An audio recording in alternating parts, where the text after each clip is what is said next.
गर्मी में जिस बिजली और एसी के भरोसे हम बैठे हैं ना, वही हमारी सबसे बड़ी लापरवाही साबित हो रही है। जून के इस तपते महीने में आसमान से तो आग बरस रही है, लेकिन देश के महानगरों में लापरवाही ने इमारतों को इंसान के लिए खतरा बना दिया।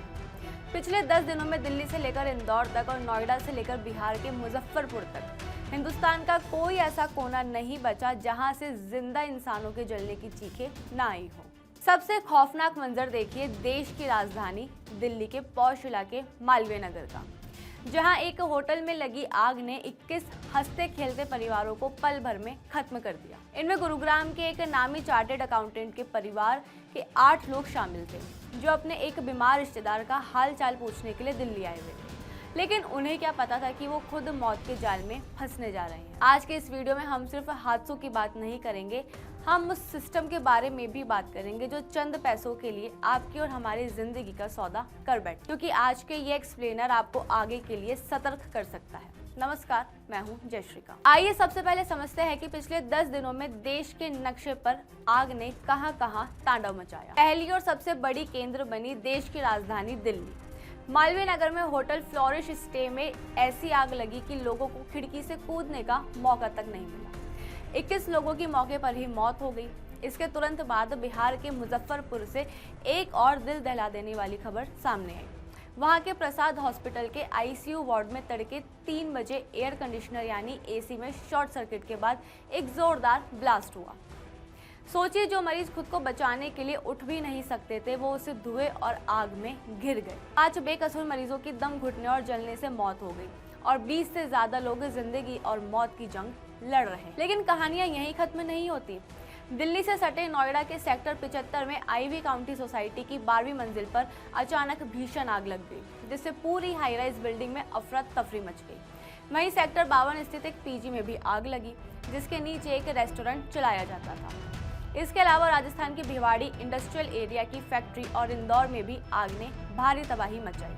वहीं हैदराबाद के अमीरपेट मेन रोड पर स्थित KSR फैशन नामक 3 मंजिला टेक्सटाइल शोरूम में भी भीषण आग लगी। शोरूम के भीतर भारी मात्रा में कपड़े मौजूद थे, जिसके कारण आग ने कुछ ही मिनटों में पूरी इमारत को अपनी चपेट में ले लिया। फिर बिलासपुर के बुधवारी बाजार में आधी रात में 3 दुकानों में आग लगी।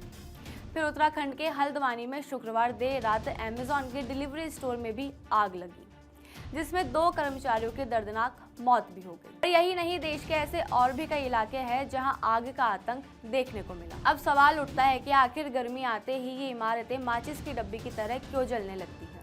क्या इसके लिए सिर्फ मौसम जिम्मेदार है? बिल्कुल नहीं। जब दिल्ली पुलिस ने मालवीय नगर के उस होटल के को ओनर लवकेश बजाज को गिरफ्तार कर कोर्ट से 4 दिन की रिमांड पर लिया, तो जो खुलासे हुए वो आपके होश उड़ा देंगे।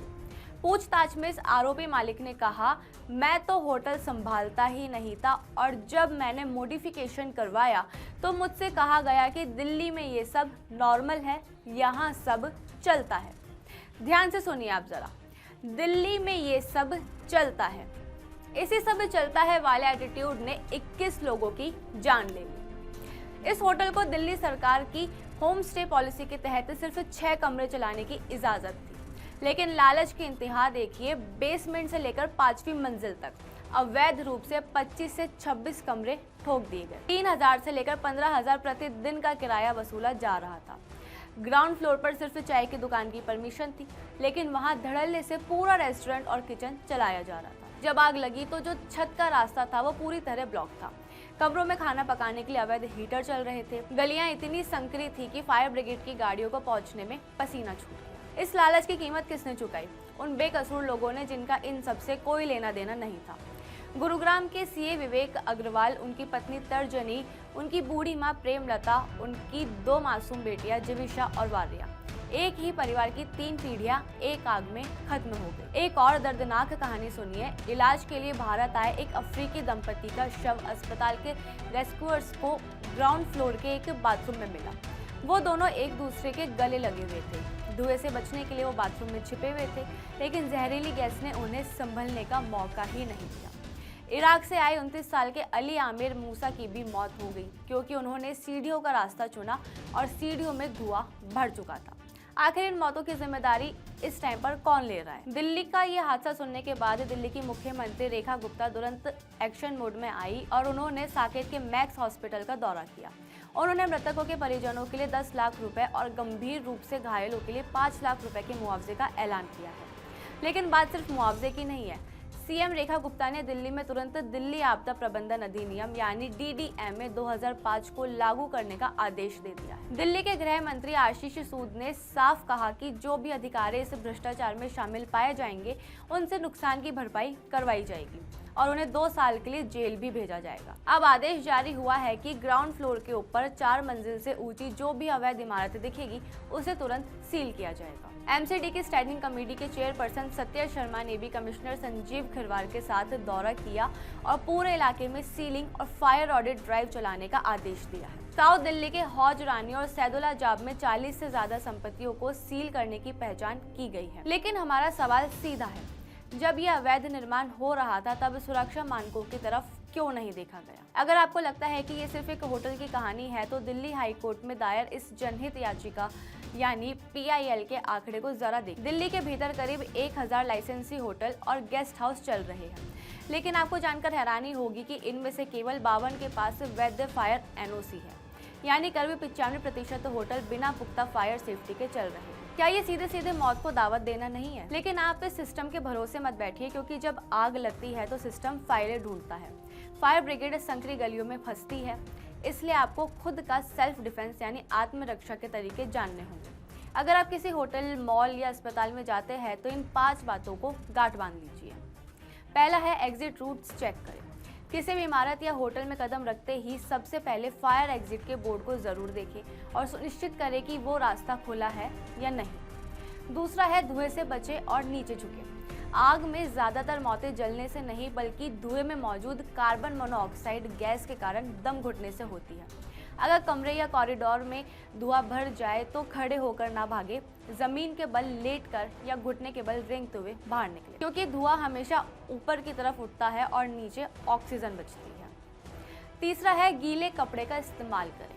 अपने मुंह या नाक को किसी गीले कपड़े, तौलिए या रुमाल से ढक ले ताकि जहरीला धुआं सीधे आपके फेफड़ों में ना जाए।